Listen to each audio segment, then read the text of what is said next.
Hey guys, in this video go over how to change your Verizon home internet password. There's two ways. One is using the My Verizon app and the other one is doing it manually from your browser. Okay? Now, if you have the My Verizon app and you have a Fios Quantum Gateway or a Verizon Fios Advanced router, go log into your My Verizon, select home. You can do that to change your Wi-Fi name and password if you want.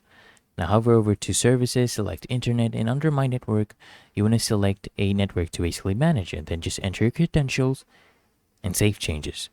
And if your Wi-Fi access is actually disabled, you'll need to enable Wi-Fi access at the pop-up where you can manage your network. Toggle that one on.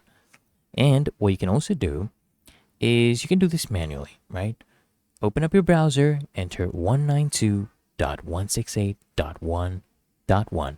Sign in with your router, username and password, right? The router name is admin, and you can also find the default router password on your router label, which usually you will find at the back of your router. You can check on that, and your router name will also be there. And if you have changed your router password and you don't remember it, you basically need to reset your router to factory default settings. How do you do that?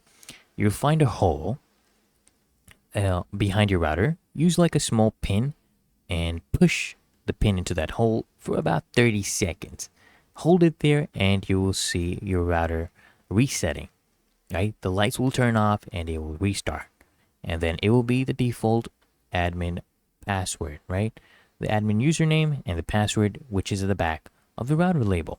And then just go ahead and follow the on-screen instructions on your router user guide. Change your Wi-Fi network name and password. Really that easy and simple. So I hope this guide provided value to you. And if it did, consider smashing that like button, as well as subscribing to frequently asked questions. And I'll see you guys in the next one.